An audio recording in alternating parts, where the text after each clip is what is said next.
नमस्कार मित्रांनो, मी मकरंद केतकर माझ्या सोपं सोपं सायन्स या यूट्यूब चॅनलमध्ये आपल्या सर्वांचं स्वागत करतो. मित्रांनो, आजचा आपला विषय आहे उमराचं फूल. झालंय असं की मला काही दिवसांपूर्वी एक व्हॉट्सॲपवरती पोस्ट आली, ज्याच्यामध्ये लिहिलं होतं की अमुक एका धार्मिक ठिकाणी एका उमराच्या झाडाला फुलं आलेली आहेत किंवा फूल आलेलं आहे आणि हा शेकडो वर्षातनं एकदाच घडणारा दुर्मिळ योग आहे, तर भाविकांनी त्याच्या दर्शनाचा लाभ घ्यावा. मग नक्की काय आहे उमराचं फूल? खरंच भाविकांनी त्या ठिकाणी एवढी गर्दी करण्याची आवश्यकता आहे का? याच्यामागचं सायन्स काय आहे? याच्यामागचं विज्ञान काय आहे? या आजच्या व्हिडिओमध्ये आपण जाणून घेऊया. उंबर हा जो वृक्ष आहे हा मोरेसी फॅमिलीमधल्या फायकस या जिनसमध्ये येतो. फायकस जिनसमधले जे वृक्ष आहेत, जी वनस्पती आहेत, तर त्यांची उदाहरणं द्यायची झाली तर त्याच्यामध्ये वड, पिंपळ, अंजीर, उंबर तर आहेच, नांद्रुक, पिंपुर्णी तत्सम प्रकारचे वृक्ष येतात. आत्ता मी जी नावं घेतली तर ती जर का म्हणजे त्यांची जर का तुम्ही चित्र डोळ्यासमोर आणली, त्यांचे जर का फोटो तुम्ही आपल्या डोळ्यासमोर आणले, तर तुम्हाला एक कॉमन गोष्ट जाणवेल की त्यांच्यामध्ये सगळ्यांना तशी ना गोलगोल आकाराची फळं येतात. पण फळ आलं याचा अर्थ त्याच्या आधी एक फूल असलं पाहिजे, कारण फुलातनंच फळाची निर्मिती होते आणि फळामधनं बीजाची निर्मिती होते. मग जर का फूल नाही आहे तर मग थेट फळ आलंच कसं? बरोबर आहे. हा आहे एक आपला बेसिक प्रश्न. आपण इथून सुरुवात करूया. गंमत अशी आहे की ह्या फायकस फॅमिलीमधले जे वृक्ष आहेत तर त्यांना फायकस जीनसमधले जे वृक्ष आहेत तर त्यांना लौकिक अर्थाने आपण ज्याला फूल म्हणतो, म्हणजे ज्याला पाकळ्या आहेत, पुंकेसर, स्त्रीकेसर आहेत, किंवा आपण जास्वंदाचं फूल डोळ्यासमोर आणलं तर मधला जो छान दांडा असतो, तर अशा स्वरूपाचं फुलाचं स्ट्रक्चर ह्यांच्यामध्ये नसतं, पण तरीसुद्धा बीजाची निर्मिती होते.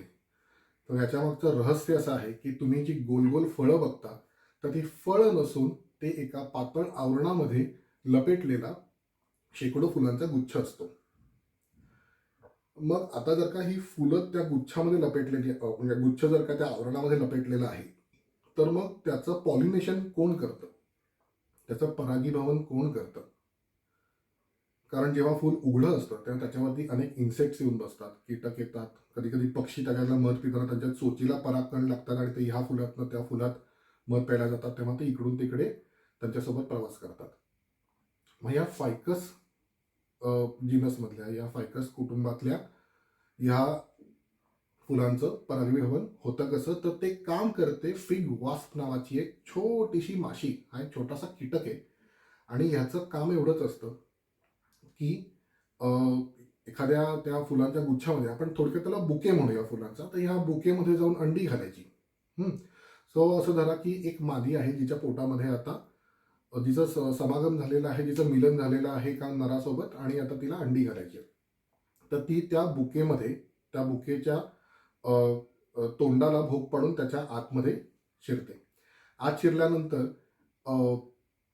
ती ज्या आधीच्या एका फुलामधनं निघालेली आहे, म्हणजे ज्या बुकेमधनं निघालेली आहे, तिथून ती बाहेर पडताना, म्हणजे जिथे तिचा जन्म झाला तिथून बाहेर पडताना तिच्या अंगाला त्या बुकेमधल्या फुलांचे परागकण अंगाला चिकटलेले असतात. ती जेव्हा दुसऱ्या फळामध्ये किंवा त्या दुसऱ्या बुकेमध्ये भोग पडून शिरते आतमध्ये, तेव्हा इकडनं घेतलेले जे परागकण आहेत ते इकडच्या बुकेमध्ये प्रवेश करतात तिच्यासोबत आणि परागीभवनाची क्रिया पूर्ण होते.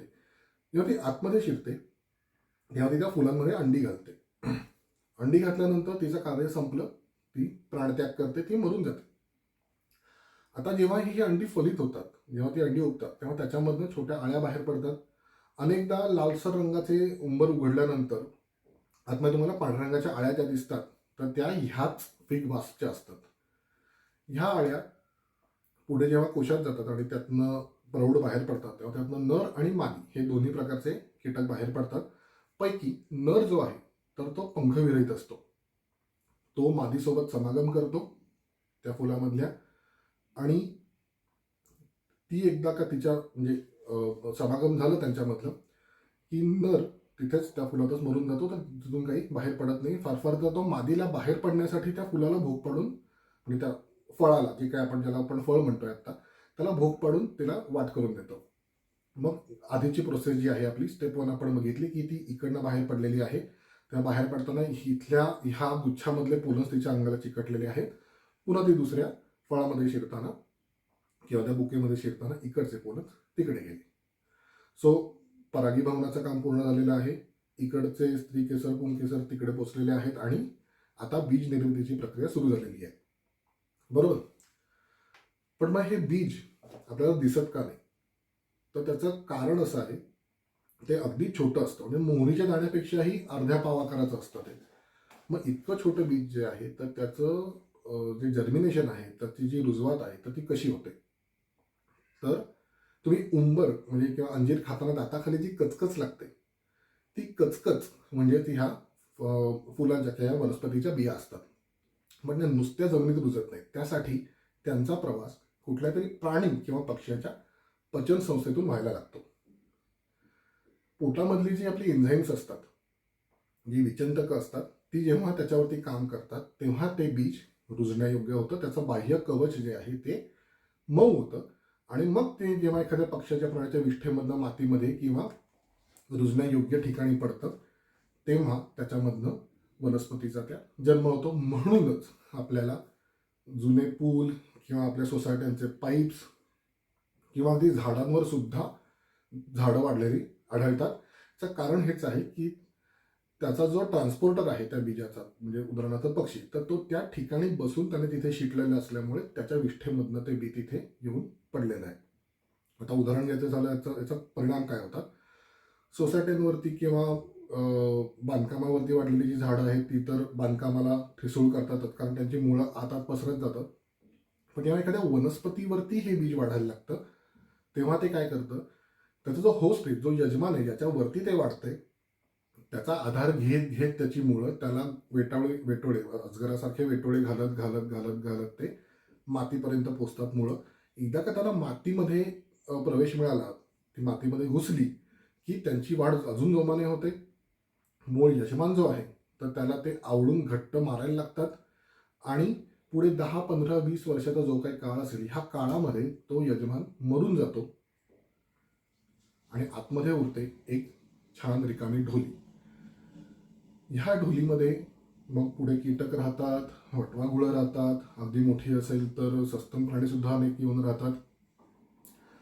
तुम्हाला जर का अशी एखादी ढोली बघायची असेल तर तुम्ही पुण्यातनं रायगड जिल्ह्यामध्ये उतरणारा जो ताम्हिणी घाट आहे याच्यामध्ये कालिका माता देवराई आहे. या देवराईतल्या देवळाच्या मागे जर का तुम्ही थोडं चालत गेलात तर तुम्हाला अशा प्रकारची भोक पाडलेली म्हणजे भोक असलेली किंवा भुयार असलेली ढोली पाहायला मिळेल, की ज्याच्या आतमधला यजमान जो आहे तो मरून गेलेला आहे. पुढे त्याचं विघटन जे आहे ते वाळवी आणि बाकीचे जे काही निसर्गातले घटक आहेत त्यांनी पूर्णपणे करून टाकलेलं आहे. त्याची पूर्ण माती झालेली आहे आणि आतमध्ये ढोली उरलेली आहे. पण गंमत बघा, निसर्गाने त्याच्या सिस्टीममधनं त्याच्या त्या चित्रामधनं एक झाड बाजूला काढून घेतलं, पण त्याच्या जागी त्याच्यापेक्षा सक्षम, त्याच्यापेक्षा अधिक उत्तम काम करणारं रिप्लेसमेंट म्हणून दुसरं झाड आणून ठेवलेलं आहे. हे अधिक सक्षम, अधिक उत्तम का आहे? तर फायकस ह्या कुळातल्या वनस्पतींना keystone species of the forest म्हणतात. कीस्टोन म्हणजे काय जर का तुम्हाला माहीत नसेल तर जुन्या वास्तूंमध्ये, किल्ल्यांच्या दरवाजामध्ये सेंटरला एक दगड असतो. हा दगड जो आहे तो जर का तुम्ही काढून घेतला तर त्याच्यावरती भार देऊन त्याच्यावरती सपोर्ट घेणारे जे बाकीचे दगड आहेत ते सगळे खाली कोलॅप्स होतात. सो हा दगड जर का तुम्ही काढून घेतला तर जशी कमान कोलॅप्स होते तसं निसर्गाच्या परिसंस्थेमधनं जर का तुम्ही फायकस वृक्ष काढून घेतले, त्या कुळामधले वृक्ष जर का काढून घेतले तर निसर्गाचं चक्र तिथे त्याची त्याला प्रॉब्लेम होऊ शकतात, ते खंडित होऊ शकतं. कारण ह्या वृक्षांना खूप मोठ्या प्रमाणात फळं येतात, त्यांची मुळं खूप खोल जातात, त्याच्यामुळे ते माती अधिक चांगली धरून ठेवतात, खूप छान सावली देतात ते, आणि आता सांगितल्याप्रमाणे ते वेळप्रसंगी विविध प्रकारच्या जीवांना आश्रय देतात.